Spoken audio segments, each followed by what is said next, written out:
அனைவருக்கும் இனிய வணக்கம். நேர்களே, நண்பர்களே, மக்களே, இன்றைய விவாத நிறம் நிகழ்ச்சிக்கு அனைவரும் அன்போடு வரவேற்கிறோம். இன்றைக்கு நாம் எடுத்திருக்கக்கூடிய தலைப்பு, நீதிமன்ற உத்தரவுகளால் நெருக்கடிக்குள் திமுக அரசு, மூத்த அமைச்சர்களை சுண்டி இழுக்கும் வழக்குகள்.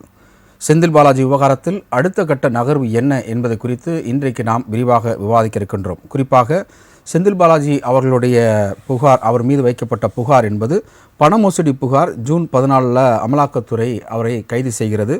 செப்டம்பர் 26, அதாவது கைது செய்து கிட்டத்தட்ட 500 நாட்களுக்கு மேலாக சிறைவாசம் இருந்த செந்தில் பாலாஜி அவர்கள் செப்டம்பர் 26 உச்சநீதிமன்றத்தின் மூலம் ஜாமீன் கிடைத்து வெளியே வரப்பெற்றார். அதுக்கடுத்து செப்டம்பர் 29 அமைச்சராக பதவியேற்றார். அமலாக்கத்துறை உச்சநீதிமன்றத்தில் மேல்முறையீடு செய்திருக்கிறது. அந்த மேல்முறையீட்டில் நேற்று உச்சநீதிமன்ற நீதிபதிகள் தமிழக அரசு சார்பாக ஆஜரான வழக்கறிஞர்களிடம் சராமாரியான கேள்விகளை முன்வைத்தது. செந்தில் பாலாஜி அவர்கள் நன்னடத்தை அடிப்படையில் வெளியே வரவில்லை, அவர் ஜாமீனில் வெளியே வந்திருக்கிறார், பிறகு எப்படி அவர் அமைச்சராக நீடிக்க முடியும் என்கின்ற கேள்வி எழுப்பியிருக்கிறது. அப்பொழுது பதவியா ஜாமீனா என்பதை எங்களுக்கு செந்தில் பாலாஜி தரப்பு சொல்ல வேண்டும் என்கிற அடிப்படையில் வழக்கை ஒத்திவைத்திருக்கிறது. அதையும் தாண்டி அமைச்சர் பொன்முடி, வனத்துறை அமைச்சர் பொன்முடி அவர்கள் திராவிடர் கழக கூட்டத்தில் ஏப்ரல் 8 பேசியது சர்ச்சை பேச்சாக வெடித்தது. தற்பொழுது வழக்கு தொடர்பாக தமிழக அரசு பதிலளிக்கும்படி கேட்டிருக்கிறார். அதாவது நீங்கள் வழக்கு துறக்கிறீங்களா, இல்லை உயர்நீதிமன்றமே தாமாக முன்னுக்கு வந்து சுமோட்டோவாக இந்த வழக்கை எடுக்க வேண்டுமா என்கின்ற அடிப்படையில் அந்த கேள்வி வைக்கப்பட்டிருக்கிறது. அதனுடைய வழக்கு விசாரணை நீதிபதி ஸ்ரீராம் மற்றும் நீதிபதி முகமது சஃபீக் அமர்வில் விசாரணை நடைபெற்று வருகிறது. அடுத்தபடியாக நீர்வளத்துறை அமைச்சர் மரியாதைக்குரிய துரைமுருகன் அவர்களுடைய வழக்கை நம்ம பார்த்தோம் அப்படின்னா, வருமானத்திற்கு அதிகமாக சொத்து சேர்த்ததாக வழக்கு 96 2001 நடைபெற்றது. 3.92 கோடி ரூபாய் சொத்து சேர்த்ததாக குற்றச்சாட்டு 2007 நீதிமன்றம் விடுவித்திருக்கிறது. அது மட்டுமின்றி சொத்து விவகாரத்திலும் அண்மையில் விடுவிக்கப்பட்டது. 2013 தீர்ப்பு மறு ஆய்வு செய்யப்பட்டது. அதற்கு அடுத்தபடியாக தொடர்ந்து இப்படியாக பொன்முடி அவர்கள் வந்து கொண்டிருக்கும் பொழுது இந்த சொத்து குவித்த வழக்கில் சென்னை உயர்நீதிமன்றம் அதிரடியாக அந்த தீர்ப்பை வந்து ரத்து செய்து மீண்டும் விசாரணைக்கு எடுத்து 1 மாதத்திற்குள் வழக்கை முடித்து வைக்க வேண்டும் என்கிற அடிப்படையில் டைரக்ஷன் கொடுத்துருக்குறாங்க. இப்படி அடுக்கடுக்காக திமுகவினுடைய முக்கிய புள்ளிகளாக விளங்கக்கூடிய துரைமுருகனாக இருக்கட்டும், செந்தில் பாலாஜியாக இருக்கட்டும், பொன்முடியாக இருக்கட்டும், ஸோ அவர்கள் மீது வழக்கு சுண்டி இழுக்கப்பட்டிருக்கிறது. இதில் எப்படி இருந்து வெளிவரப்போகிறார்கள்? இது திமுகவுக்கு மறைமுகமாக நெருக்கடி கொடுக்கிறதா பிஜேபி என்கின்ற வகையில் தற்பொழுது நம்முடைய விவாத நேரம் பயணிக்க இருக்கிறது. விவாத நேரத்தில் தங்களுடைய கருத்துக்களை முன்வைப்பதற்காக அழைப்பாளர்கள் அழைக்கப்பட்டிருக்கிறார்கள். முதலாவது இணையமொழியாக கலந்து கொள்கிறார் தூத்துக்குடியிலிருந்து வழக்கறிஞரும் பிஜேபி பிரமுகருமான திரு தூத்துக்குடி செல்லம் அவர்களை வரவேற்கிறோம். மாலை வணக்கம் சார். வணக்கம். வணக்கம். அடுத்தபடியாக உச்சநீதிமன்ற வழக்கறிஞர் மரியாதைக்குரிய திரு முத்துகிருஷ்ணன் அவர்கள் மதுரையிலிருந்து இணைகிறார். வணக்கம் சார். வணக்கம் சார். அடுத்தபடியாக அரங்கினில் வழக்கறிஞரும் அரசியல் விமர்சகருமான திரு ராமசேயன் அவர்கள் இணைகிறார். வணக்கம் சார். வணக்கம். அடுத்தபடியாக நம்முடைய அரங்கத்திற்கு முதலாவது பேச அழைக்க முற்பட்டிருக்கிறார் வலதுசாரி சிந்தனையாளரும் அகில பாரத மக்கள் கட்சியினுடைய மாநில தலைவருமான திரு பாபு பரமேஸ்வரன் அவர்களை வரவேற்கிறோம். வணக்கம் சார். வணக்கம். திரு முத்துகிருஷ்ணன் சார், உங்களிடமிருந்து நிகழ்ச்சியை ஆரம்பிக்கிறேன். உச்சநீதிமன்றத்தில் நம்மளுடைய செந்தில் பாலாஜி அவருடைய வழக்கு மேல்முறையீடு செய்யப்பட்டிருக்கிறது அமலாக்கத்துறையினால். ஆனால் வந்து நேற்று நீதிபதிகள் கேள்விகளை வைத்திருக்கிறார்கள். அவர்கள் கேட்ட கேள்விகள், உங்களுடைய கருத்து? நீதிமன்றத்தில் கேட்ட கேள்விகள் சரியான கேள்விகள் தான். அவர் வந்து வெளியே வந்தது வந்து ஒரு ஜாமீன் போட்டு பெயில் போட்டு வெளியே வர்றாரு அவரு. அதுவே பல காலங்கள் கடந்து பல நாட்கள் கடந்து வெளியே வந்து எல்லாருமே பார்த்த நிகழ்ச்சி வந்து இந்த நேர்ல வந்து என்ன சொல்லியிருக்காங்கன்னாக்க, ஒன்னும் உங்களுக்கு பதவி வேணுமா, அதாவது போஸ்ட், அல்லது வெளியே போறீங்க ஜெயிலுக்கு போறீங்களா, பதவியில இருந்தா உங்களுக்கு அதுக்கு உண்டான பவர் இல்லை. என்ன பதவியா பவர் என்று இன்னொன்னு, அந்த இங்கிலீஷ்ல தமிழ்ல சொல்றது தெரியல, என்ன அதாவது ஜெயில் அண்ட் பெயில் லோன், அது மாதிரி இவரை பொறுத்தவரை செந்தில் பாலாஜியை பொறுத்தவரை வந்து உடல்நிலை சரியில்லை அப்படின்னு சொல்லிதான் வந்து இப்ப உடல்நிலை நல்லாவே இருக்காது, பதவியில ஏத்துக்கிட்டாரு. இந்த பதவியில ஏற்றதுக்கு அப்புறம் அவர் மற்ற துறையில எல்லாம் பாக்குறாரு, எல்லாம் பண்றாரு. இப்ப அவருக்கு மேல அந்த வழக்க புல விசாரிக்கணும், அது 3000 பேரும் விசாரிக்கணும். அதெல்லாம் நடக்கிற காரியம் இல்ல. என்னை பொறுத்தவரை உச்சநீதிமன்ற வழக்கறிஞர் என்ற முறையில வந்து இவர் பதவியை பண்ணிட்டு அடுத்த கட்ட தேர்தல் பணியை செய்யறது நல்லதுன்னு நான் நினைக்கிறேன். ஒண்ணு, இந்த நீங்க பொன்முடிய பத்தி கேட்டீங்க, அது சொல்லி பொன்முடிய பத்தி கேட்டீங்க. பொன்முடி அவர்கள் வந்து பேசிய பேச்சு வந்து தவறான பேச்சு என்பது கூறியிருக்கிறது. அது உண்மையிலேயே அது தவறான கருத்துக்கள் தான். அனைத்து மக்களும் வந்து கூறக்கூடிய கருத்துக்கள் தான். இதை வந்து ஹாட் ஸ்பீச் சொல்லி நம்ம சுப்ரீம் கோர்ட்ல வந்து நம்ம பேசியிருக்கோம். தனியாகவே வந்து நீதிமன்றம் வந்து வழக்கெடுத்து நடத்தலாம், சுமமோட்டா போட்டு நடத்தலாம் அப்படின்னு சொல்லியிருக்காங்க. சரி, அதாவது ஒரு வழக்கை வந்து எடுப்பது வந்து கீழே ஃபைல் பண்ணி மேல கொண்டு வந்து அந்த பிறகு வழக்கறிஞர் கொண்டு வரணும். இப்ப சுமமோட்டாங்கிற பேர்ல வந்து இந்த வழக்கை வந்து எடுத்து நடத்துறாங்க அப்படின்னா நீதிமன்றமே எடுத்து நடக்குது. அந்த வழக்குல வந்து என்ன உண்மை இருக்குன்னு நினைக்கிறீங்க நீங்க? அது ஒரு கேள்வி இது. நம்ம இவரு உதயநிதி ஸ்டாலின் வந்து அதுலயே வர்றாரு. அந்த சனாதன தர்மமா எதுவும் சொல்லி அதுக்கப்புறம் அவரையும் உங்களுக்கு கேஸ்ல கொண்டாந்தாங்க. அதெல்லாம் வந்து நீதிமன்றமே எடுத்து நடத்துறது வந்து இதை வந்து கொஞ்சம் நான் பொறுத்துதான் பார்க்கணும் இது எப்படி நடக்குது அப்படின்னு. அப்புறம் ஐயா துரைமுருகனை பத்தி நீங்க சொல்றீங்க. துரைமுருகன் மீது வழக்கு சொத்து குவிப்பு வழக்கு இருக்குது அப்படின்னு. சொத்து குவிப்பு வழக்கு வந்து ஒரு மாசத்துல எப்படி முடிக்க முடியாது கேட்கலாம். அதெல்லாம் வந்து ட்ரெயின் நடத்தினா வந்து கிட்ட 6 மாசம் ஆகுங்க. அதுக்கப்புறம் அவங்க ஹைகோர்ட் வருவாங்க, அது ஒரு 6 மாசம் ஆகுங்க. அப்ப சுப்ரீம் கோர்ட் வருவாங்க, அதுக்குள்ளே பதவி முடிஞ்சு போயிடும். அதுக்கப்புறம் மறுபடியும் பதவியில ஏறிடுவாங்க. திமுக வந்து அரசியல் அமைப்பு அடுத்து கட்டத்துல வந்து வலுவான கூட்டணியா இருக்கிறதுனால மறுபடியும் வந்து பதவியில ஏற்கிறதுக்கு வாய்ப்பு நிறைய இருக்குது. அதனால வந்து இது வந்து காலப்போக்குல வந்து மாற்றத்தை சொல்ல முடியும் தெரிவித்துக் கொள்கிறது. இப்போ அவர் துரைமுருகன் மீது வைத்திருக்கிறது சொத்து குவிப்பு வழக்கு. ஒரு பொன்முடி மேல இருப்பது வந்து சர்ச்சைக்குரிய பேச்சு. இப்ப இருவருக்கும் பின்னணியில பிஜேபியினுடைய ஆக்டோபஸ் கரம் இருக்குன்னு நம்ம நினைக்கலாமா? அழுத்தம் இருக்கு நினைக்கலாமா? இல்ல, அதெல்லாம் நினைக்கிறேன். அதாவது சட்டம் வந்து எல்லாருக்கும் ஒரு ஆளுங்க. நீங்க ஆளுநருக்கு வந்து பதவி ஆளுநருக்கு சொல்லிடுறீங்க, ஜட்ஜ்மெண்ட் வருது, ஃபேவரா வருது, உடனே எல்லாரும் நம்ம சிரிக்கிறீங்க. எல்லாருமே ஆகா ஆகா ஜட்ஜ் ஆகா வழக்கு வந்து உண்மையான வழக்கு அப்படின்னு. நீங்க மந்திரிகளை பத்தி சொல்லும் போது ஏன் யோசிக்க மாட்டீங்க? ஜனதா தர்மம் மக்கள் உண்மையான முறை எடுத்துமா வேணாம் சொல்லுங்க. சட்டம் வந்து எல்லாருக்கும் ஒண்ணுதான். ஏன்னா ஆளுநருக்கு ஒரு சட்டம், கவர்னருக்கு இவருக்கு பிரசிடென்ட்டுக்கு ஒரு சட்டம்லாம் இல்ல. நான் அன்னைக்கு கூட பேசினேன். அந்த உச்ச நீதிமன்ற வழக்கம் உச்ச நீதிமன்ற சட்டம் சொன்னாரு அப்படின்னு சொன்னீங்க வயசு. நான் போய் தான் சொன்னேன், சட்டம் வந்து அனைவருக்கும் ஒண்ணுதான். ஏன்னா கீழே இருந்து மேல வரைக்கும் அது துரைமுருகனா இருக்கட்டும், அவர் கவர்னரா இருக்கட்டும், யாரா இல்ல சார். இப்ப இங்க என்ன வந்து நமக்கு என்ன சந்தேகம் வருது அப்படின்னா, செந்தில் பாலாஜி வழக்கு கீழே ட்ரையல் நடந்துச்சு, அவர் ஜாமீன்ல வந்திருக்கிறாரு. இப்போ வந்து அதை வந்து வேண்டாம்னு சொல்லி உச்சநீதிமன்றம் போயிட்டு இருக்காங்க. இது நமக்கு தெரிந்த ஒரு விஷயம். இது அதிமுக பீரியட்ல அவர் வேலை வாங்கி தருவதாக தான் குற்றச்சாட்டு. திமுக மினிஸ்டரா வந்தனால வந்து அங்கே வந்து அவர்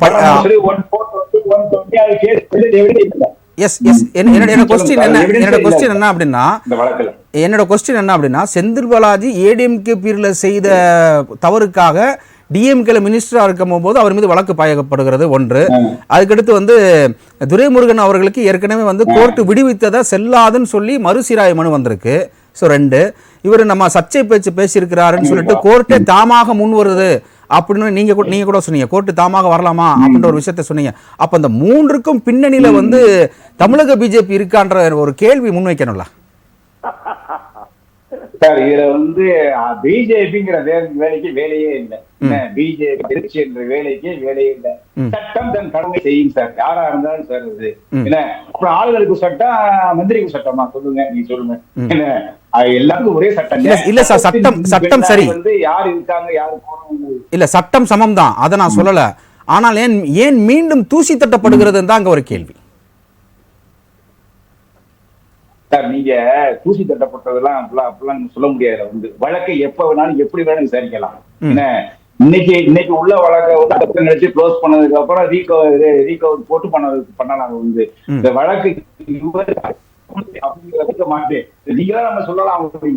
இன்னைக்கு சட்டத்தை நீங்க போடுறீங்க அதெல்லாம் எடுக்கலாம் முடியாது, அப்படிலாம் ஒண்ணுமே இல்ல. சட்டம் எல்லாமே ஒரே சட்டம் தான். இந்த வழக்கை பொறுத்து 3 பேருமே விடுதலை தான். ஏன்னா இந்த வழக்கு வந்து நீங்க சொல்லலாம், 1000 சொல்லலாம் பண்ணலாம். இந்த 3 வழக்குமே வந்து நிக்காத, கோர்ட்ல நிக்காத வழக்கு. தெளிவா சொல்றேன். வந்து ஏன்னா வந்து செந்தில் பாலாஜி வழக்கு 100% நிக்காது. பொன்முடி வழக்கு வந்து அந்த கோர்ட்டு வந்து சுப்ரீம் கோர்ட்டே ஒரு ஜட்ஜஸ் விசாரிப்பாங்க. சில வரைமுறையை கட்டுப்பட்டு சொல்லுவாங்க. அதே மாதிரி இவருக்கு பொன்முடியே இருந்தது. துரைமுருகனுக்கு சொத்து குவிப்பு வழக்கு என்னங்கிறத வந்து கலந்து ஆளாயிட்டு அதுல வந்து ட்ரெயின் நடத்துறாங்க. ட்ரெயின் ஒரு மாசத்துல முடிக்கவே முடியாது, 6 மாசம் ஆக அது கூட வந்து குறைச்சி சொல்லுவாங்க. அவங்களுக்கு எனக்கு 4 வீக் டைம் கொடுப்பாங்க நோட்டீஸ் கொடுக்குறப்ப. நீங்க ரெஸ்பான்ஸ் அப்ளை பண்ணிட்டு உடனடியே நீங்க ஃபைல் பண்ணி கொடுப்பாங்க. அதுவே எங்களுக்கு இன்னும் 8 மாசம் ஆச்சு இன்னைக்கு வரைக்கும். அப்ப திரு முத்துகிருஷ்ணன் என்ன சொல்ல வர்றாருன்னா, இது வந்து அரசியல் காழ்ப்புணர்ச்சி காரணமா அந்த வழக்கு தொடக்கப்பட்டிருக்கு அப்படின்னு எடுத்துக்கலாமா? அது நான் சொல்ல முடியாது, அரசியல் சொல்ல முடியாது. சட்டம் தன் கடமையை செய்யும். என்ன சொன்னாரு, கடமை கண்ணியம் கட்டுப்பாடு அதை பயன்படுத்துங்க அப்படிங்கிறாரு. அதே உண்மை. ஓகே சார், ஓகே சார், நம்ம தொடர்ந்து பேசலாம். அப்படியே இணைப்பில் இருங்க. அடுத்து அரங்கத்தில் இருக்கக்கூடிய வழக்கறிஞர் திரு ராமசேன் அவர்கள். அதாவது நான் அவங்ககிட்ட திரு முத்துகிருஷ்ணன்ட்ட வைத்த அதே கேள்வி தான் கேட்குறேன். ஏன்னா இன்றைக்கி வந்து ஒரு உச்சநீதிமன்ற வழக்கறிஞர் இருக்கிறாங்க, ஒரு உயர்நீதிமன்ற வழக்கறிஞர் இருக்காங்க, ஒரு ஜுடிஷியல் கோர்ட்டினுடைய வழக்கறிஞர், மயிலாடுதுறையினுடைய பிபி நீங்கள். ஸோ நான் அதையும் தாண்டி நீங்கள் ஒரு பொதுநல வழக்கு தொடர்ந்து அண்மையில் கூட 2 கொலைகள் செய்த அவங்களுக்கு நீங்கள் வந்து 2 இரட்டை ஆயுள் தண்டனை, 1 ஆயுள் தண்டனை வாங்கி 3 ஆயுள் தண்டனை வாங்கி கொடுத்துருக்கீங்க. அது நீதியின் பக்கம் நின்று உண்மையின் பக்கம் நின்று நீங்கள் செய்ததற்கு நம்முடைய ராஜ்செய்திகள் உங்களுக்கு மனமார்ந்த நன்றிகளையும் வாழ்த்துக்களையும் தெரிவித்துக் கொள்கிறது. இப்போ வைக்கிற சார் கேள்வி, சட்டம் சமம் தான், ஆனால் திமுகவுடைய அமைச்சர்களுக்கு மீது மட்டும் வைக்கும்போது மட்டும் ஏன் வந்து இதுக்கு பின்னாடி ஒரு அரசியல் சூழ்ச்சி இருக்குது, காழ்ப்புணர்ச்சி இருக்குது, திமுகவை நெருக்கடி பண்ணது பிஜேபி அப்படின்ற ஒரு குற்றச்சாட்டை முன்வைக்கிறீங்க? இந்த தலைப்பு முதல்ல சொல்லுங்கள். முதல் தலைப்பு சொல்லுங்கள். அடுக்கடுக்கான, அதாவது ஒரே நிமிஷம். நீதிமன்ற உத்தரவுகளால் நெருக்கடிக்குள் திமுக அரசு கேள்விக்குறி. என்னை பொறுத்தவரையும் நீதிமன்ற உத்தரவுகளால் திமுக அரசுக்கு எந்த நெருக்கடியும் இல்லை. இன்னும் சொல்லப்போனால் கடந்த 8/4/2025 அன்னைக்கு சரித்திரம் வாய்ந்த முக்கிய தீர்ப்பு உச்சநீதிமன்றத்தால் மாநில சுயாட்சிக்கு வழங்கப்பட்ட பிறகு திமுகவுக்கு வந்து எந்த நெருக்கடியும் இல்லை. இன்னும் சொல்லப்போனால் நான் சொல்கிறேன், சட்ட போராட்டம் தொடர்ந்து நடந்துகிட்டு இருக்கு. சட்ட போராட்டம் திமுக எடுத்த எந்த சட்ட போராட்டமும் தோத்ததா வரலாறே கிடையாது. அது எந்த சட்ட இடஒதுக்கீடாக இருக்கட்டும், மருத்துவ பிஜி இடஒதுக்கீடு, எந்த விஷயத்துலையுமே திமுகவுடைய சட்ட போராட்டம் தோத்ததா வரலாறு கிடையாது. நீட்டுக்கு மட்டும்தான் பெண்டிங். நீட்டுக்கும் இப்போ சட்ட போராட்டம் வந்து இப்போ உச்சநீதிமன்றத்தை நாட போகிறாங்க திமுகவில். அதுலேயும் நிச்சயமாக எப்படி 8/4/2025 அன்றைக்கி மாநில சுயாட்சிக்கு ஒரு சரித்தம் வாய்ந்த தீர்ப்பை தமிழக முதலமைச்சர் பெற்றாரோ அது போல் நீட்டுக்கும் பெறக்கூடிய நாள் மிக விரைவில் இருக்குது. இந்த விஷயத்தை பொறுத்தவரையும் சட்டம் தான் கடமையை செய்யணும். Rule of law, whoever high he may be, he is not above law. அவர் எவ்வளோ உயர்ந்த பதவியில் இருந்தாலும் அவர் சட்டத்துக்கு கீழ். இதுதான் சட்டம். ஆனால் அதே சட்டம் மகாராஷ்டிராவில் துணை முதலமைச்சராக இருக்கக்கூடிய அஜித் பவார் மேலேயும் இடி எல்லாமே இருக்கு. அவர் பிஜேபி கூட்டணியில் சேர்ந்த பிறகு வாஷிங் மிஷினில் பிஜேபிங்கிற வாஷிங் மிஷினில் போட்டோடனே அவர் வெளுத்து நல்ல சுத்த தூயவராக ஆயிட்டார். அதுதான் இந்த செந்தில் பாலாஜிக்கோ துரைமுருகனுக்கோ உள்ள சட்டம். அதே சட்டம் அஜித் பவாருக்கும் அந்த பாரதிய ஜனதா மற்றும் அந்த கூட்டணியில் உள்ளவர்கள் மீது உள்ள வழக்குக்கும் அந்த சட்டம் கடமையை செஞ்சதுன்னா சந்தோஷமா இருக்கும்.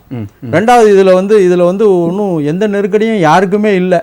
ஏன்னா திமுகவை பொறுத்தவரையும் பதவியை துச்சமாக தான் மதிக்கிறவங்க. அவங்க கொள்கைக்காக வாழக்கூடிய கட்சி. அது 75 ஆண்டு கால கட்சி. அது கொள்கைக்காக வாழக்கூடிய கட்சி. அந்த கொள்கைக்காக 2 முறை ஆட்சியை இழந்திருக்கக்கூடிய கட்சி.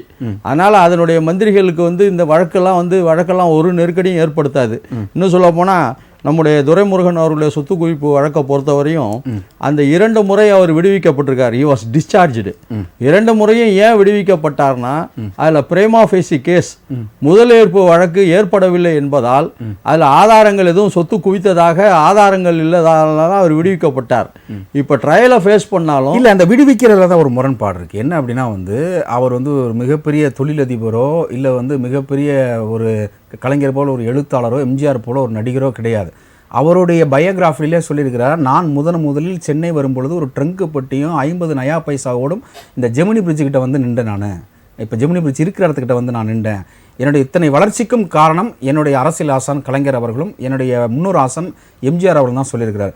இப்போ சொத்து குவிக்கல அப்படின்னா வரும்போது அவ்வளோதானா கொண்டு வந்தார். அதுக்கப்புறம் ஒரு கேள்வியாக இருக்குது. சொத்து குவிப்பு வழக்குங்கிறதே எதனால் அவர் மீது போடப்பட்டது, எந்த காலத்தில் போடப்பட்டதுங்கிறதெல்லாம் பார்க்கணும்.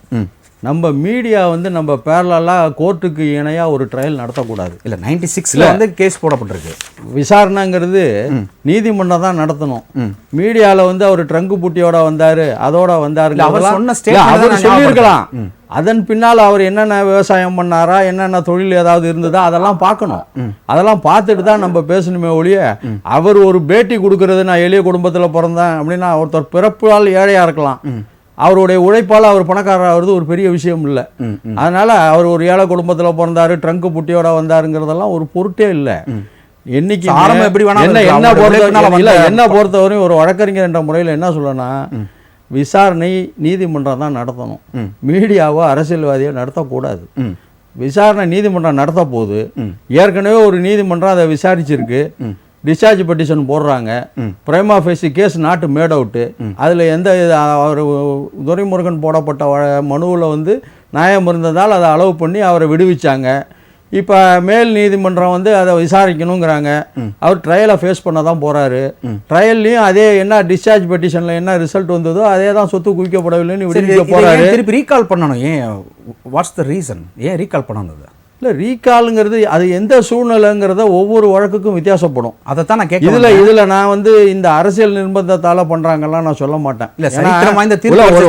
ஒரு வழக்கறிஞர் என்ற முறையில் நீதிமன்றங்கள் ஒவ்வொரு தீர்ப்பு கொடுக்கும்போது அதுக்கு ஒரு காரணங்கள் இருக்கும். அந்த காரணங்களை நம்ம அலசி ஆராயறதுக்கு நம்முடைய வேலை இல்லை.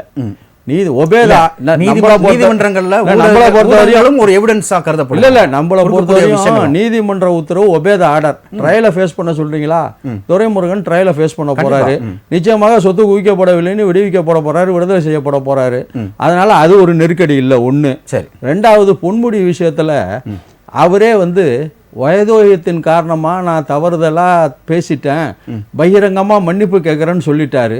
அவருடைய வயது, அவருடைய சேவை, அவருடைய படிப்பு இதெல்லாம் கவனத்தில் எடுத்துக்கிட்டு, என்னைக்கு ஒரு மனிதர் தான் செய்த தவறை தெளிந்து அது தவறு என்று தெரிந்து பகிரங்கமாக மன்னிப்பு கேட்ட பிறகு அதை போய் திருப்பி ஆராய்ச்சி பண்ணுறதில்ல அர்த்தம் இல்லைங்கிறது என்னுடைய எளியவனுடைய தாய்மையான கருத்து. சரி. அது மூணாவது, செந்தில் பாலாஜியை பொறுத்தவரையும் செந்தில் பாலாஜி வழக்கில் வந்து நீங்கள் சுப்ரீம் கோர்ட் பெயில் கொடுக்கக்குள்ள ஒரு விஷயத்தை பார்க்கணும். பெயிலை எப்போ கேன்சல் பண்ணலான்னா, பெயிலோட கண்டிஷனை மீறினா கேன்சல் பண்ணலாம். ஒரு பிணைக்கு வந்து சில நிபந்தனைகள் விதிப்பாங்க. அந்த நிபந்தனைகளை மீறினால் அந்த பிணையை வந்து ரத்து செய்யலாம். இவரை செந்தில் பாலாஜியை விடுவிக்கக்குள்ள முக்கியமான ஒரு அம்சம் நீங்கள் பார்க்க வேண்டியது என்னன்னா, உச்ச நீதிமன்றத்தில் அவர் அமைச்சராக கூடாதுன்னெலாம் கண்டிஷன் கொடுக்கல. அந்த மாதிரி ஒரு அதாவது அவர் அமைச்சராக கூடாது இல்லை அப்படிங்கிற நிபந்தனை இல்லை.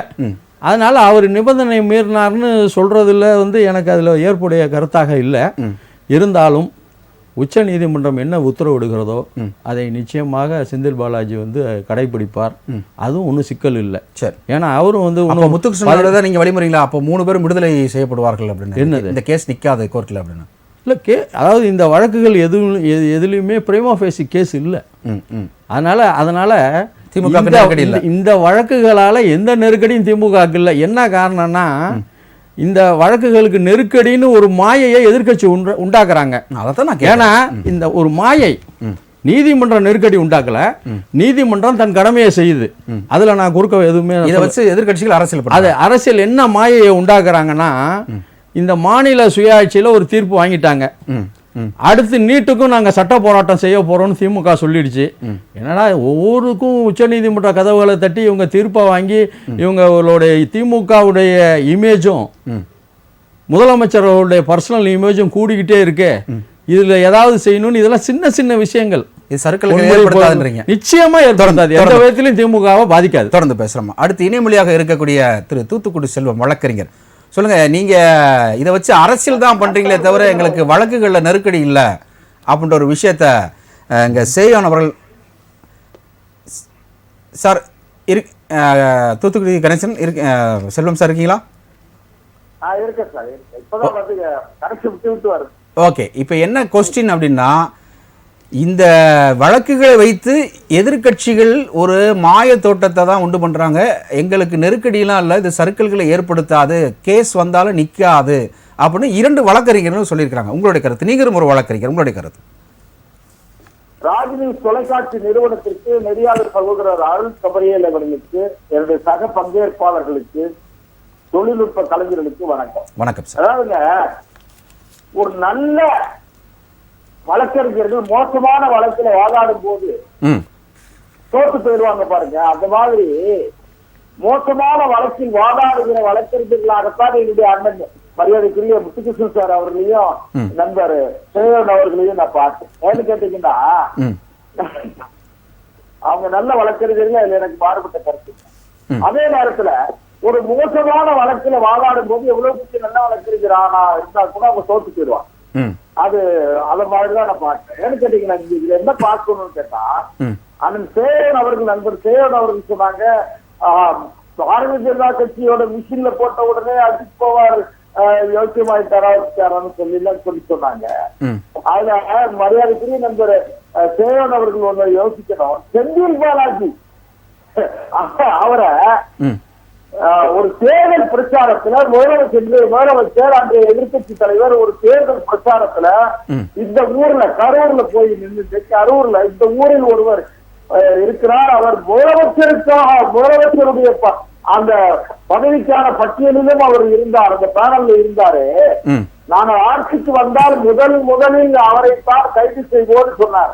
அதையும் மறந்துடாதீங்க. நீங்க ஆட்சிக்கு வந்த உடனே, உங்க கட்சியில சேர்ந்து ஆட்சிக்கு வந்த உடனே அவர் ரொம்ப சலவை செய்யப்பட்டவராக, அழுக்குகள் எல்லாம் அகற்றப்பட்டவராக ஆயிட்டாருங்கிறதையும் நண்பர் சேவன் மறந்துடக்கூடாது. சரி, இதுல இன்னொரு விஷயம் கேட்டீங்கன்னா, செந்தில் பாலாஜி வழக்கை பொறுத்தவரையில உச்ச நீதிமன்றம் என்ன நினைக்கின்றா, அவர் பெயில் கொடுத்திருக்கு. அவர் பெயில் கொடுத்திருக்க தவிர பிரைவேடைஸ் இருக்கா இல்லையாங்கிறதெல்லாம் ட்ரையல் முடிச்சு அதுக்கு பிறகு பார்க்கணும். இப்போ பார்க்க முடியாது. கேஸ ட்ரையலுக்கு எடுத்தாச்சு, சார்ஜ் ஷீட் போட்டாச்சு, ட்ரையல் ஆரம்பிச்சாச்சு. அப்போ இனிமேல் நீங்க கேஸ் முடிகிற வரைக்கும் அவர் is an accused before law, அதாவது சட்டத்தின் முன் அவர் குற்றம் சாட்டப்பட்டவர். அதனால அது ஒரு பக்கம் நடந்துகிட்டு இருக்கு. இப்போ அவருக்கு பெயில் கொடுக்கும் போது விட்னஸ் டாம்பரிங் பண்ண மாட்டேன். என்ன கேட்டாங்க, பெயில் கேட்கும் போது என்ன கேட்டா, எனக்கு உடல்நிலை சரியில்லை, நான் இப்பொழுது அமைச்சராக இல்லை, அதான் முக்கியம். ரொம்ப அவருக்கு பெயில் கொடுத்ததுக்கு மெயினான காரணங்கள் இல்ல. ஒண்ணு என்னன்னு கேட்டீங்கன்னா, நான் இப்பொழுது அமைச்சராக இல்லை, எந்த பொறுப்புல இல்ல, எனக்கு உடல்நல சரியில்லைன்னு சொல்றாரு. 26ஆம் தேதி டெய்லி, 28ஆம் தேதி அவர் அமைச்சராகிறார் சொன்னா, அந்த 2 நாட்களுக்குள் அமைச்சராகி இப்போ கிட்டத்தட்ட ஏறக்குறைய ஒரு 8 மாசம் 9 மாசம் ஆயிடுச்சு. அவர் நல்ல ஹெல்த்தியா அவர் அந்த டிபார்ட்மெண்ட் அவர் போர்ட்போலியோ அமைச்சராக இருக்காரு. நான் என்ன சொல்றேன்னு கேட்டா, அமைச்சராக இப்ப என்ன கொஸ்டின் வருது இல்ல, சுப்ரீம் கோர்ட் எந்த இடத்துல நீங்க அமைச்சராக கூடாது அப்படின்னு சொல்லல அப்படின்னு சொல்லிருக்காங்க. ஒன்று. அடுத்து ரெண்டாவது, அடுத்து அந்த கேள்வி வச்சுறேன். அடுத்து ரெண்டாவது, அதிமுக பீரியட்ல பண்ண அந்த தவறுக்கு அவரு அதிமுகல இருந்து விலகி டிடிவி தினகரனோடு 1.5 வருடம் பயணித்தார். அப்பெல்லாம் போடாத வழக்கு திமுக மினிஸ்டரா வந்ததுக்கு அப்புறம் கிட்டத்தட்ட ஒரு 5.5 வருடங்களுக்கு பிறகு போட்டதன் காரணம் என்ன அப்படின்ற கேள்விதான் முன்வைக்கிறோம். மதிக்கணும். அதாவது அவர் யாரு, எந்த ஊர்ல இருந்தாரு, எப்ப எங்க இருந்தாருலாம் அவசியம் இல்லை. அதாவது சம்பவம் தான். அதாவது வழக்கு தொடுக்கப்பட்ட காலம் எந்த காலம் அப்படின்லாம் கிடையாது. கம்ப்ளைண்ட் லேட்டா கொடுத்துட்டீங்க, அதனால எஃப்ஐஆர் போடக்கூடாது அப்படின்னு அவசியம் இல்லை. அது வேற. ஆனா இன்னும் இப்ப என்ன சொல்றேன்னு கேட்டா, இப்ப அவரு அமைச்சருங்கிற அதிகாரத்தில் இருக்கிற காரணத்தால் விட்னஸர் டிரான்ஸ்பரன்ஸ் பண்ணிடுவார்னு சொல்லி என்போர்ஸ்மெண்ட் அவரை பெயில கேன்சல் பண்ணணும்னு சொல்லி சுப்ரீம் கோர்ட்ல. இல்ல, அந்த மாதிரி இதுவரைக்கும் யாரும் புகார்கள் சொல்லலை. எங்களை அமைச்சர் மிரட்டுறாரு, அமைச்சர் தரப்பு மிரட்டுறாங்கன்னு இதுவரைக்கும் யாரும் சொல்லலை. அமலாக்கத்துறையும் இன்வெஸ்டிகேஷன் பண்ணப்போ இதுவரைக்கும் யாரும் அந்த மாதிரி சொல்லலையே. நான் ஒரே ஒரு விஷயம் கேளுங்களேன். இன்வெஸ்டிகேஷன் அதாவது சுப்ரீம் கோர்ட்டுக்கு எல்லாவற்றையும் வெளிப்படையா சொல்ல மாட்டாங்க. இன்வெஸ்டிகேஷன் ஏஜென்சி இருக்கு பாருங்க, அவங்களுக்கு கிடைத்திருக்கிற ஆவணங்கள் ஆதாரங்களை சுப்ரீம் கோர்ட்ல கொடுத்திருப்பாங்க. அதன் அடிப்படையில் சுப்ரீம் கோர்ட்ட நீங்க ஆர்டிகல் 142 இருப்பாருங்க, அரசியல் சட்டத்தோட 142வது பிரிவு உச்ச நீதிமன்றம் பயன்படுத்தியதெல்லாம் தலையில வச்சு கொண்டாடுற நீங்க இதை ஏன் உங்களுக்கு ரொம்ப கஷ்டமா உடம்புல ரொம்ப வலி ஏற்படுத்துங்கிறது எனக்கு தெரியல. யாரும் கஷ்டமா இதை எடுத்துக்கலையே. பேசதான் பண்ண போறாங்க. சரி சார், நான் முதல் ஷிப்டா நான் ஒருத்தையே வரல கொஞ்சம் நீங்க, அதனால இது முதல் ஷிப்ட்ல எப்பவுமே கொஞ்சம் நாகரிகமா போயிடுவோம் நம்ம. அதனால அதை உச்ச நீதிமன்றம் என்ன கேட்குதுன்னு கேட்டீங்கன்னா, இவ்வளவு அவசரமா நீங்க அமைச்சரவையில அமைச்சராக பதவி ஏற்க வேண்டிய அவசியம் என்ன வந்தது? அதனால நீங்க அமைச்சரா தொடர போறீங்களா அல்லது வெளியே இருந்து கேஸ பேஸ் பண்ண போறீங்களா, ட்ரையல் பேஸ் பண்ண போறீங்களான்னு இருந்தான். அதனால இந்த ரெண்டுல ஒண்ணுக்கு திங்கட்கிழமைக்குள்ள அவர் முடிவெடுத்த ஆகணும், வேற வழியே கிடையாது. ஒண்ணு. ரெண்டாவது, துரைமுருகன் அவர்கள் அண்ணன் சொன்னாங்க பிரேமா பேசி கேஸ் மேட் அவுட் ஆகலை சொல்லி. எப்போ நீங்க ரூலிங்ல இருக்கும்போது டிஸ்சார்ஜ் பெட்டிஷன் போடுவீங்களா சார்? அது திமுக ஆட்சி அதிகாரத்தில் இருக்கும் போது டிஸ்சார்ஜ் பெட்டிஷன் போடுவாங்களா? எது வழக்கில இருந்து விடுவிக்கணும்னு சொல்லி டிஸ்சார்ஜ் பெட்டிஷன் போடுவாங்க 239ல. அதை உடனே டிஸ்சார்ஜ் பண்ணிடுவாங்க. நான் என்ன சொல்றேன், ட்ரையல் பேஸ் பண்ணுங்க சார். ஹைகோர்ட் என்ன சொல்லுங்க உங்களுக்கு, டிஸ்சார்ஜ் பண்ண தப்பு, ட்ரையல் பேஸ் பண்ணுங்க அப்படின்னு சொல்லுது. துரைமுருகன் அதாவது வேலூர் மாவட்டத்தில் அவருக்கு இருக்கு இன்சூரன்ஸ். இன்னைக்கு இருக்கிற மூத்த சட்டமன்ற உறுப்பினர், மூத்த அமைச்சர், அவர் இன்சூரன்ஸ் பண்ணிட்டா வெளியே டிஸ்சார்ஜ் வாங்கியிருக்காருன்னு சொல்லி அவரை விடுவித்தது தவறுன்னு சொல்லி இந்த நீதிமன்றம் கருவிச்சார். ட்ரையல் நடத்த ட்ரையல் பார்க்க வேண்டிய ட்ரையலை பேஸ் பண்ணுங்க. இல்ல அவங்க ஃபேஸ் பண்ணுவாங்கன்னு சொல்லிட்டாங்க. 3 பேர் ட்ரையல் கண்டிப்பா ஃபேஸ் பண்ணுவாங்க அப்படின்னு பண்ணிக்க ஆகணும். சரிங்க சார். சீமான், மரியாதைக்குரிய சீமான் அவர்கள் பெரியார் அவர்களை பற்றி ஒரு வார்த்தை கொண்டாடுறதுக்காக ஓடி ஓடி ஓடி தமிழ்நாடு முழுக்கெல்லாம் வழக்கு போட்டீங்களா சார்? இவரு இன்னைக்கு திரு பொன்முடி அவர்கள் ஒரு மூத்த அமைச்சர், அந்த சேவன் அவர்கள் சொன்னாங்க, ரொம்ப பெருசியா, அதாவது ரொம்ப இறக்கமா பேசினாரு. அவருடைய வயதின் காரணமாக, அவருடைய கல்வி தகுதியின் காரணமாக அப்படிலாம் சொன்னாரு. நான் என்ன சொல்றேன், வயது உங்களுக்கு அதிகமாயிடுச்சு, சரி, நினைவாற்றல் குறைஞ்சிச்சு, ஏழல உடல் பலகீனம் ஆயிடுச்சு. நீங்க என்ன செய்யணும், அமைச்சர் பதவியிலிருந்து வெளியேறி நீங்க அமைச்சராக ஆக்ட் பண்றதுக்கு உங்களுக்கு உடல்நிலை ஒத்து வரவில்லை. சரிங்க சார், நம்ம தொடர்ந்து பேசலாம். இரண்டாவது சுற்றுல ஒரு நிமிஷம் முடிச்சிடும். அதாவது இந்த உடல்நிலை பலகீனமாக இருக்கிற, மனநிலை சரியில்லாத, மனநிலை ஒத்து வராத ஒருவரை அமைச்சராக நீடிக்க வேண்டிய அவசியம் என்ன இருக்கு? அதனால நீதிமன்றங்கள் மிக சரியான பாதையில் செல்கிறது. திமுக இந்த ஆட்சி அதிகாரத்தை பயன்படுத்தி நீதிமன்றங்களில் தவறான தகவல்களை தெரிவித்து நீதிமன்றத்தை தவறாக பயன்படுத்தி இவங்க விடுதலை, அதாவது டிஸ்சார்ஜ் வாங்குறது, கேஸை இழுத்தடிக்கிறது. நான் இன்னும் ஒண்ணு சொல்றேன், ஊழல் வழக்க சுப்ரீம் கோர்ட் 142 ஆர்டிகல் 142ல இருக்கிற ஸ்பெஷல் பவரை பயன்படுத்துறாங்கல்ல, அதே உச்ச நீதிமன்றம் என்ன செய்யணும்னு கேட்டா முத்துகிருஷ்ணன் அவர்களுக்கு மூலமா சொல்றேன், இங்க ஒரு பிரைவேட் மெம்பர் பில் போடுது சார். அதாவது அது என்ன செய்யணும்னு கேட்டீங்கன்னா, இந்த மாதிரி சொத்து குவிப்பு வழக்கு பாருங்க, டிஸ்ப்ரொபோர்ஷனேட் அசெட் கேஸ், இந்த அசெட் கேஸ 6 மாசம் 1 வருடத்துக்குள்ள ட்ரையல் முடிக்கணும்னு சொல்லி ஒரு டைம் ஃப்ரேம் பண்ணுங்க. கொண்டிருக்கிறது திமுக ஒண்ணு பணத்தை பெற முடியாது. ஊற்றுக்கண்ணாக இருக்கிற திமுக நிச்சயமாக தொடர்ந்து பேசலாம். அடுத்து அரங்கத்தில் இருக்கக்கூடிய வலதுசாரி சிந்தனையாளரும் அகில பாரத மக்கள் கட்சியின் மாநில தலைவர் திரு பாபு பரமேஸ்வரன் அவர்கள், உங்கள்கிட்ட வைக்கக்கூடிய ஒரு கேள்வி என்ன அப்படின்னா, இப்போ 3 பேருமே தங்களுடைய கருத்துக்களை சொல்லியிருக்கிறாங்க. இப்போது நம்ம வைக்கக்கூடிய கேள்வி என்ன அப்படின்னா, செந்தில் பாலாஜி அவர்களுக்கு அதிமுகவில் இருக்கும்போது வழக்கில்லை, திருப்பி அதிமுகவிலேருந்து டிடிவி தினகரன் போனப்போ கூடயும் வழக்கில்லை, அப்புறம் டிடிவி தினகரன்ட்டு திமுகவில் போய் பதவியில் இல்லாமல் இருந்தார், கட்சியில் தேர்தலுக்கு முன்பதாக சேர்ந்தார், அப்பையும் வழக்கில்லை. ஆனால் தேர்தலில் நின்று போட்டியிட்டு எம்எல்ஏவாக வந்த பிறகு நம்ம மதுவிலக்கு ஆயத்தீர்வு மற்றும் மின்சாரத்துறை அமைச்சராக வலம் வந்த 1.5 வருஷத்துக்கு பிறகு மீண்டும் அமலாக்கத்துறை கேஸ் ரீகால் பண்ணுது. ஸோ அப்போது அமலாக்கத்துறை, அதாவது எல்லாரும் சொல்லக்கூடிய விஷயம், இடி ஐடி இந்த ரைடு விடுறது எல்லாமே மத்திய அரசு அது தன்னுடைய ஏஜெண்டாக வச்சுருக்கு, இப்போ தேர்தல் ஆணையத்தையும் சேர்த்து ஏஜெண்டாக வச்சுருக்கு அப்படின்றாங்க. இதில் சந்தேகப்படுறதுக்கு ஒரு பெரிய விஷயம் இல்லைனாலும் சந்தேகப்பட்டு தான் ஆகணுமோ அப்படின்ற ஒரு சிச்சுவேஷன் வருது. அதையும் தாண்டி துரைமுருகன் கேஸை ரீகால் பண்ணியிருக்கிறாங்க. பொன்முடி அவரோடது வேறு, அது ஒரு சர்ச்சை பேசு, அது இந்த 2 வழக்குகளோடு நம்ம சேர்க்க வேணாம். ஸோ இந்த 2 வழக்குகளும் பழிவாங்குதலுக்காக பண்ணப்பட்டிருக்கிறதான்ற கேள்வி. ராஜ் தொலைக்காட்சி நேயர்களுக்கும் நெறியாளர்களுக்கும் என்னோடு இந்த விவாத மேடையில் கலந்திருக்க அனைத்து நண்பர்களுக்கும் முதல்கண் என்னுடைய வணக்கம். வணக்கம். இதில் நம்ம இந்த கேஸை பற்றி நம்ம இந்த 3 இடத்துலையும் அவர் இருந்துட்டு வந்து அமைச்சரானதுனால இப்போது மத்திய அரசு இவர் மேலே பழிவாங்கும் நடவடிக்கையாக ஆளும் திமுக அரசு மீது இருக்கக்கூடிய முக்கிய அமைச்சர்களில் ஒருவர் திரு செந்தில் பாலாஜி அவர்கள். அவர் மேலே இது ஒரு பழிவாங்கும் நடவடிக்கையாக நெருக்கடி கொடுக்குறாங்களோ அப்படிங்கிறதுடைய உட்கருத்து தான் நீங்கள் கேட்ட கேள்வி. இப்போ உச்சநீதிமன்றத்தில் போய்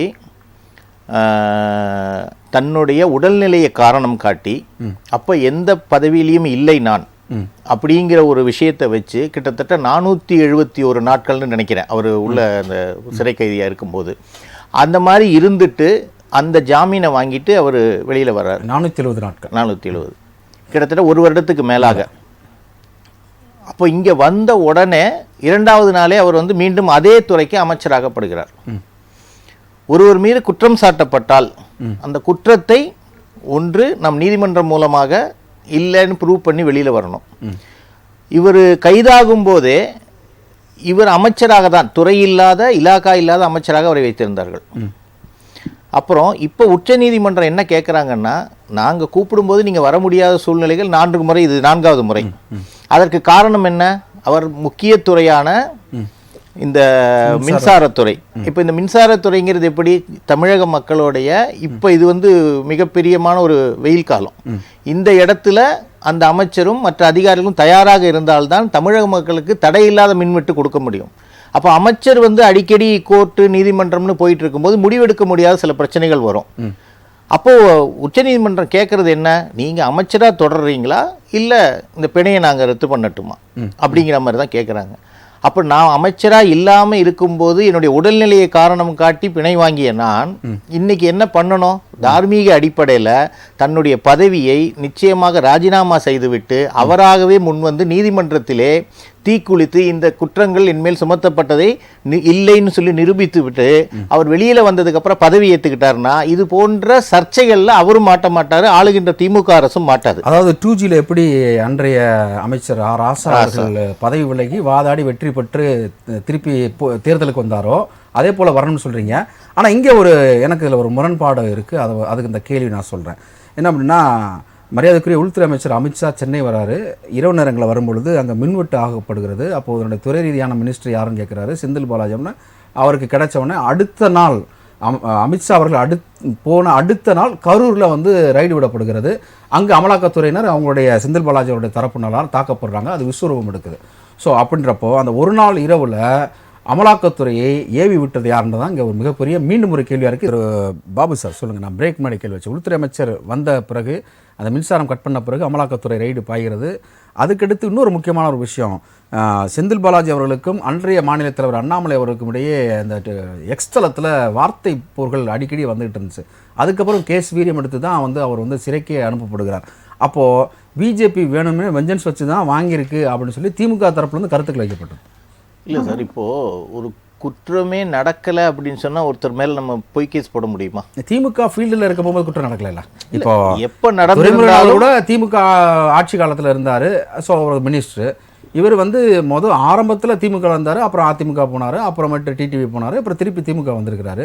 ஏடிஎம்கே பீரியடில் பண்ண ஒரு அக்கிட்டலுக்கு தானே மன்னிக்கணும், அந்த தவறுக்கு தானே அவர் இப்போ சிறைச்சாலை. நிச்சயமாக இது இப்போ ஒரு ஒரு மத்திய அரசை பற்றி ஒரு குறை சொல்லணும் அப்படிங்கிறதுக்காக சொல்லக்கூடிய எப்பவுமே உள்ளக்கூடிய ஒரு விஷயந்தான் இது. இப்போ இவங்க மத்திய அரசு தான் இதுக்கு பின்னாடி இருக்குது அப்படின்னு சொன்னால் அப்போ அந்த குற்றம் நடக்கலைன்னு சொன்னால் நீங்கள் சொல்கிறது ஓகே, குற்றம்ங்கிற ஒன்று நடந்துருக்குது. அதைத்தான் அதுதான் என்னுடைய பாயிண்ட். குற்றம் நடந்திருக்கு. அந்த குற்றம் எப்ப நடந்ததுன்னா அதிமுகவில் அமைச்சராக இருந்தப்ப நடந்திருக்கு. எப்ப நடந்தாலும் குற்றம் தானே. அதை எப்போ இப்போ நம்மளுடைய வழக்கறிஞர் சொன்ன மாதிரி தான் அது எப்போ எடுக்கணும் என்னங்கிறது இது ஒரு கோஇன்சிடென்ட்டாக இவங்க முதல் நாள் சொன்னாங்க அடுத்த நாள் வந்துச்சுங்கிறதெல்லாம் நம்ம எடுத்துக்க முடியாது. அது அரசியல் ரீதியான ஒரு நிச்சயமாக அது அரசியல் ரீதியாக பூசப்பட்ட சாயம் தான். அதில் உண்மைத்தன்மை கிடையாது. இன்னும் ஓப்பனாகவே கேட்குறேன், கொங்கு பெல்ட் திமுக வீக்காக இருக்குது, செந்தில் பாலாஜி ரொம்ப ஸ்ட்ராங் பண்ணிட்டாரு அப்படின்ற ஒரு விஷயத்தினாலையும் இந்த விஷயம் நடந்திருக்கு. இல்லை, கொங்கு பெல்ட் ஸ்ட்ராங்காக இருக்குது வீக்காக இருக்குங்கெல்லாம் இப்போ ஈடிக்கு அதுக்கு சம்பந்தம் கிடையாது இல்லையா? கொங்கு பெல்ட் அப்படி கிடையாது. இப்பவுமே இப்போ ஆளுகின்ற திமுக இருக்கும்போது இப்போ அந்த பெல்ட்ல இருக்கக்கூடிய அமைச்சர்கள் ஏடிஎம்கே அமைச்சர்கள் நிறைய பேர் இருக்கிறாங்க, சாரி எம்எல்ஏக்கள் நிறைய பேர் இருக்கிறாங்க. இவர் மேல தொடுக்கப்பட்ட வழக்கோடைய சாராம்சத்துடைய உண்மைத்தன்மையை கண்டறியறதுக்கு தான் நீதிமன்றங்கள் வந்து அந்த எடுத்திருக்கிறாங்க, அந்த ஸ்டெப் எடுத்திருக்கிறாங்க. இப்போ அந்த ஸ்டெப்பில் வந்து இவர் போய் வாதாடி ஜெயிச்சு இல்லைங்கிறத ப்ரூவ் பண்ணிட்டு வெளியில வர வேண்டிய தார்மீக கடமை வந்து அவருக்கு இருக்குது. இவர் எந்த கட்சியில இருந்தாரு, டிராவல் பண்ணாரு, வந்தாரு, இங்கேருந்து இங்கே வந்ததுனால பழிவாங்கும் நடவடிக்கை, இது மத்திய அரசுடைய நடவடிக்கை அப்படிங்கிறதுக்கெல்லாம் மத்திய அரசுக்கும் இதுக்கும் சம்பந்தம் கிடையாது. இப்போ என்னன்னா ஈடிங்கிறது டெல்லியோடைய இது அப்படிங்கிறதுனால உடனே நம்ம குற்றச்சாட்டை வந்து மத்திய அரசை நோக்கி கை காட்டிடுறோம். இதுக்கு முன்னாடியே அப்புறம் ஏன் அஜித் தோவலை வந்து பிஜேபிக்கு வந்தவொடனே புனிதராக்குனீங்க அவரை? இல்லை, அப்படி பார்த்தா நிறைய இருக்கு. நம்ம லிஸ்ட்டு கொடுத்தோம்னு வச்சுங்களேன், ஒவ்வொரு இடத்துலேருந்துமே வந்தவங்களுக்கு எல்லாருமே இருக்குது. இப்போ அப்படி பார்த்தா திரு செந்தில் பாலாஜி அவர்கள் அங்கேருந்து வந்தோடனே அவருக்கு பதவி கொடுத்தாங்க, முக்கியமான போர்ட்ஃபோலியோ கொடுத்தாங்க. இன்னைக்கு டிஎம்கேல இருக்கக்கூடிய முக்கிய அமைச்சர்களுடைய எல்லாருமே பார்த்தீங்கன்னா அவங்களுடைய பின்புலத்தில் பார்த்தீங்கன்னா ஏற்கனவே இருந்த கட்சியிலிருந்து தான் வந்திருக்கிறாங்க. செந்தில் பாலாஜி தமிழக பிஜேபியில் இணைஞ்சிட்டா அவர் மீது இந்த வழக்கெல்லாம் வந்து நீர்த்து போயிருமா? இல்லை, அப்படியெல்லாம் போக முடியாது. உச்சநீதிமன்றத்துக்கு போனதுக்கு அப்புறம் இல்லை, அதுதான் இப்போ பார்க்க முடியுது. பிஜேபிக்கு அகைன்ஸ்டா பண்ணக்கூடியவங்கெல்லாம் பிஜேபிக்கு வந்துட்டாங்க அப்படின்னா அவங்க வந்து புனிதராக்கப்படுவாங்க. அப்படி வந்து நம்ம சொல்றோம். இப்போ ஆளுநரை பற்றி ஒரு இது வந்துச்சு, சர்ச்சை வந்துச்சு, அப்ப எல்லாரும் கைதட்டி வரவேற்றீங்க, உச்சநீதிமன்றத்துடைய தீர்ப்பை நீங்க வரவேற்கிறீங்க. இப்போ இந்த அமைச்சர் மேல இருக்கிற வழக்கை வந்து ஜாமீனை ரத்து பண்ணணுமா, இல்ல நீங்க அமைச்சர் பதவியை விட்டுட்டு வாங்கும்போது ஏன் அந்த அமைச்சர் பதவியை விட்டுட்டு வெளியில போய் மீண்டும் அவர் அந்த குற்றவாளி இல்லைங்கிறது நிரூபணம் ஆனதுக்கு அப்புறம் ஒரு மீண்டும் அமைச்சர் பதவி எடுக்கல என்ன ஒரு கஷ்டம் இருக்குன்னு தெரியல. இன்னொரு விஷயம் வந்து இது வந்து கோர்ட்ல இருக்க சமாச்சாரம், அதை பற்றி நாம வந்து எந்த கருத்துக்களும் சட்ட ரீதியாக நம்ம சொல்ல முடியாது. தீர்ப்புகளை தான் வந்து நம்ம இல்ல விவாதிக்கிறதே வந்து ஒரு ரொம்ப டெப்தா போக முடியாது. சில விஷயங்கள் வந்து உச்சநீதிமன்றத்தில் இருக்கிற ஒரு மிகப்பெரிய வழக்கு இது. ஸோ இப்போ தமிழக அரசும் மத்திய அரசும் இதை வந்து நோக்கிக்கிட்டு இருக்கிறாங்க. அப்படிங்கும்போது அவர் இன்னைக்கு ஒரு பவர்ஃபுல் போர்ட்ஃபோலியோவுடைய அமைச்சர், அனைவராலும் உற்று நோக்கப்பட்ட ஒரு வழக்காக இது இருக்கிறது. சாட்சியை கலைப்பாரு அப்படின்ற அதை ஏற்கனவே உச்சநீதிமன்றம் சொல்லியிருக்காங்களே. என்ன ஒண்ணு, இப்போ இவருக்கு கண்டிஷன் போட்டு டெல்லியில தான் நீங்க இருக்கணும்னு சொல்லியிருந்தாரு, இவர் அமைச்சரா வந்திருக்க முடியுமா என்கிற கேள்வியை நாங்க வைக்கிறோம். ஓகே, நம்ம தொடர்ந்து பேசலாம். திரு முத்துகிருஷ்ணன் சார், இரண்டாவது சுற்று கருத்தும் உங்களுடைய நிறைவு கருத்தும் உங்கள்கிட்ட இருந்து எதிர்பார்க்கிறோம். இப்போ வந்து என்னதான் வந்து பண்ணாலும் ட்ரையலை வந்து அவங்க சந்திச்சு தான் ஆகணும் அப்படின்னு அவங்க சொல்றாங்க. ஸோ செந்தில் பாலாஜிக்கு அடுத்த கட்ட நகர்வு எப்படி இருக்கும்? அடுத்த கட்ட நகர்வு வந்து அவர் வந்து இப்ப சத்தீஸ்கர்ல வந்து ஹிமுசோரன் சீஃப் மினிஸ்டர் வழக்க சந்திச்சு, வழக்கு பிஜேபி போட்ட வழக்க சந்திச்சு அதுக்கப்புறம் ஜெயிச்சு அதுக்கப்புறம் கொடுக்க ஹிமோசோரன் நல்லா தெரியும் உங்களுக்கு. அது மாதிரி இவர் இந்த வழக்குல ஜெயிக்கணும்னா மத்திய வெளியே வந்து வழக்க ஒழுங்கா நடத்தி முடிவு போட்டு வெளியே வரலாம், உழுக்க வரலாம், வாய்ப்பு இருக்கும். கேட்டீங்க. இப்போ வந்து செந்தில் பாலாஜி வந்து தன்னுடைய அமைச்சர் பதவியை ராஜினாமா பண்ணக்கூடிய ஒரு சிச்சுவேஷனுக்கு வந்திருக்கிறாரா? நல்லது. ராஜினாமா கட்சிக்கு நல்லது, அவருக்கு நல்லது. ஓகே, அதே போல துரைமுருகனுடைய துரைமுருகனுடைய வழக்கு எப்படி போகும் சார்? துரைமுருகனுடைய வழக்கு நிக்காது சார். 6 மாதத்துக்கு 1 மாதம் முடிக்கவே முடியாது ட்ரெயிலுக்கு. நல்லா தெரியும் எனக்கு. நான் ட்ரெயில் இல்லை, நான் ட்ரெயில பாத்துருக்கேன். ட்ரெயின் முடியவே முடியாது 6 மாதம், மினிமம் 6 மாசமாச்சும் ஆகும். அதுக்கு ஹைகோர்ட் வருவாங்க, ஹைகோர்ட் சுப்ரீம் கோர்ட் வந்து அதுக்குள்ள பதவி காலம் முடிஞ்சிடும். அதுக்கப்புறம் மறுபடிக்கும் தேர்தல் சந்திச்சு அவர் வந்து மறுபடியும் பதவிக்கு வந்துருவார். அது அவருடைய அதை பொறுத்தவரை. அண்ணன் பொன்முடியை பொறுத்தவரை என்னன்னாக்க, இது நீதிமன்றமே இருக்கிறதுனால நீதிமன்றம் எப்படி சரியான தீர்ப்பு கொடுக்கும் அப்படிங்கறத வந்து நம்ம எதிர்பார்க்கிறோம். ஏன்னா வந்து ஒரு வழக்க பதிவு பண்ணணும் அப்படின்னாக்க அந்த வழக்கு கம்ப்ளைண்ட் பண்ணணும், அதுக்கப்புறம் ஸ்டேஷன் கம்ப்ளைண்ட் பண்ணி ஸ்டேஷன் வந்து கோர்ட்டுக்கு வந்து கோர்ட்ல இருந்து உள்ளுக்கு போகணும். இதுதான் வந்து ஒரு இது வந்து சுமமோட்டாவை எடுத்து ஒரு மந்திரியை பழிவாங்கலாம் இல்ல அவர் பேசக்கூடிய கருத்து வந்து அதாவது எப்போது முடியாது. அது ஏதாவது மாறலாம், வார்த்தைகள் மாறலாம், ஏதாவது தவறுகள்லாம் புரியலாம். அத வந்து இப்ப எவ்வளவோ பேர் பிஜேபியில பெரிய பெரிய ஆட்கள்லாம் மன்னிப்பு கேட்டாரு, மன்னிச்சிருக்கோம் தானே கேட்டுக்காரு. ஏன் மன்னிப்பு கொடுத்து வெளியே வர வேண்டியானு? அதெல்லாம் வந்து இது ஒரு பெரிய விஷயமே இல்லை. இது வந்து சாதாரண இன்றைய பொறுத்தவரை இன்றைய கால சூழ்நிலையில அதனால இந்த வழக்கு வந்து நிக்காது. அதுதான், அதாவது வழக்கு நிக்காது. நான் சொல்வதை விட என்ன தீர்ப்பு வருது என்பது எல்லாருமே பார்க்கணும். ஏன்னா இது நீதிமன்றம் கையில் எடுத்துருக்கு. இந்த வழக்கை வந்து நீதிமன்றம் எடுக்கும் போது நம்ம வந்து எப்படி அப்படிங்கிறத வந்து நம்ம தெரிஞ்சதுக்கு அப்புறங்க இது முன்மையான முடிவு நமக்கு தெரியும். ஓகே சார், நன்றி. நிறைவான கருத்துக்கு அப்படி என்ன திரு செல்வம் சார், உங்களுடைய கருத்தும் நிறைவான கருத்தும். அல்ல செந்தில் பாலாஜி வழக்கு பொறுத்த வரைக்கும் ஏன்னா எக்கோ அடிக்கிறேன். அதாவது செந்தில் பாலாஜி வழக்கை பொறுத்த வரைக்கும் அவரு வந்து செந்தில் பாலாஜி வழக்கை பொறுத்த வரைக்கும் சொல்லுங்க சார், ஒன்றும் பிரச்சனை, ஆடியோ பிரச்சனை இல்லை, பேசலாம். செந்தில் பாலாஜி வழக்கை பொறுத்த வரைக்கும் அவர் கன்ஃபஷன் ஆயிருக்கார். நீங்க அண்ணன் முத்துகிருஷ்ணனுக்கும் சரியான சேவன் அவர்களுக்கு சொல்றேன், அவர் வந்து நான் லஞ்சம் வாங்கியது உண்மை, ஆனால் திருப்பி கொடுத்தேன், அடித்தது உண்மை, வெட்டியது உண்மை, அவன் பையில இருந்து ரூபாயை களவாண்டது உண்மை, ஆனா திருப்பி கொடுத்தேன். இல்ல, செந்தில் பாலாஜி ஹைகோர்ட்ல கன்ஃபஷன் கொடுத்திருக்காரு, நான் பணம் வாங்கியது இல்லை, அந்த பணத்தை திருப்பி செட்டில் பண்ணிட்டேன்னு சொல்லியிருக்காரு. அதனால நிச்சயமா அந்த கேஸ் வந்து கன்விக்ஷன்ல தான் போய் நிற்கும், அதுல மாற்று கருத்து இல்ல.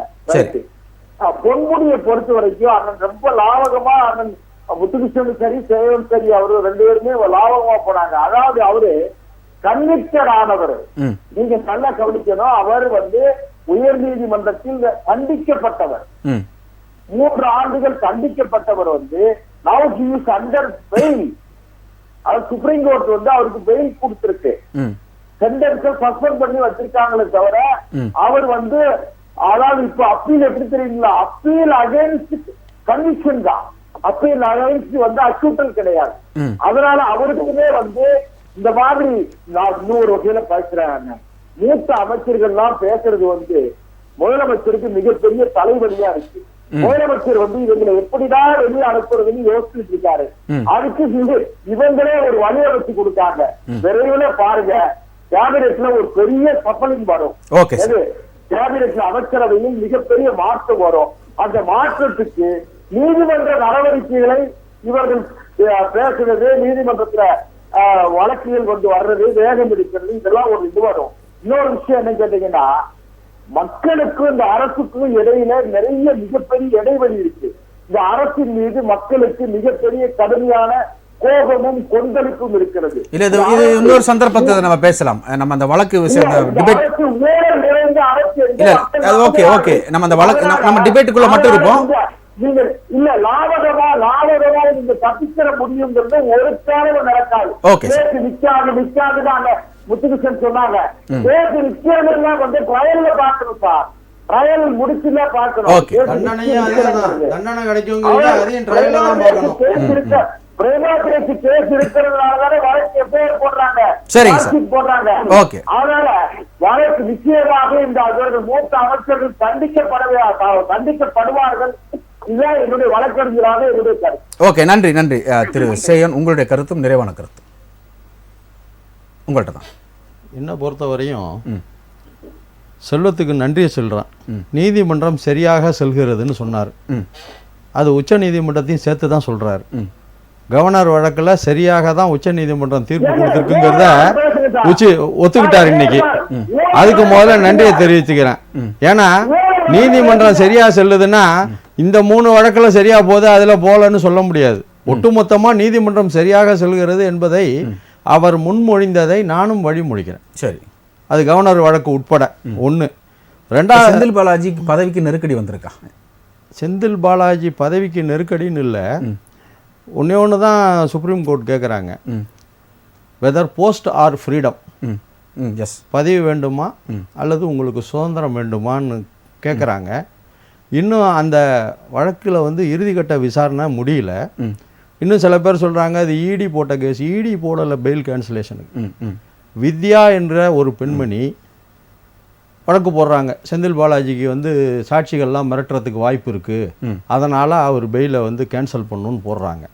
அதில் ஒரு இம்ப்ளீட் பெட்டிஷன் இடி உள்ள வந்து ஆமாம் அவர் சாட்சியெல்லாம் மிரட்டுறாருன்னு. சாட்சிகள் யாரும் மிரட்டியதாக எந்த புகாரும் இல்லை. அதனால் அவர் சாட்சியை மிரட்டுறாருங்கிற கொஸ்டினே அரைஸ் ஆகலை. எந்த சாட்சியுமே வந்து எங்களை மிரட்டினார்னு இதாகலை. இன்னும் ட்ரையலே பிகின் ஆகலை. இது ப்ரீமெச்சூர்டு அலிகேஷன். ஓகே. ஆனால் 2வது வந்து இதில் இன்னொன்று வந்து அவர் உடல்நிலை சரியில்லை, அமைச்சராக இல்லைன்னு பொய் சொல்லி பெயில் வாங்கினார்னு செல்வம் சொன்னார். உண்மையிலே அவர் பெயில் கேட்குற அன்னைக்கு அப்போ ஹார்ட் பேஷண்ட்டாக தான் இருந்தார், பைபாஸ் சர்ஜரி முடிஞ்ச நிலையில், அமைச்சராகவும் இல்லை. உச்ச நீதிமன்றம் வந்து நீங்கள் அமைச்சர் ஆகக்கூடாதுன்னு ஒரு கண்டிஷனை போட்டு பெயிலை கொடுத்துருந்து அவர் அமைச்சராக பதவி ஏற்றிருந்தாருன்னு வச்சுங்களேன், violation of order of the bail condition வரும். அப்போ வந்து உங்களுக்கு கேன்சலேஷன் வரும். உச்சநீதிமன்றம் அந்த மாதிரி ஒரு உத்தரவு போடாத நிலையில தான் தமிழக அரசும் சட்ட வல்லுநர்கள்லாம் கலந்து ஆலோசித்து தான் அவரை மீண்டும் அமைச்சராக நியமித்தாங்க. ஒன்று எடுத்த உடனேலாம் நியமிக்கலை. 2 நாட்கள் கால அவகாசம் எடுத்துக்கொண்டு அட்வொகேட் ஜெனரல் எல்லாம் ஆலோசனை பண்ணி சட்ட சிக்கல் ஏதாவது இருக்கா, பதவிக்கு நெருக்கடி இல்லை, whether there is any legal impediment உண்டா, சட்ட சிக்கல் இருக்கான்னு பார்த்தாங்க. செந்தில் பாலாஜி ஒரே ஒரு வார்த்தை தான் சொல்ல விரும்புகிறேன். He is only an accused, குற்றம் சாட்டப்பட்டவர். He is not a convict, குற்றவாளி அல்ல. அவர் மீது குற்றம் சாட்டப்பட்டிருக்கு.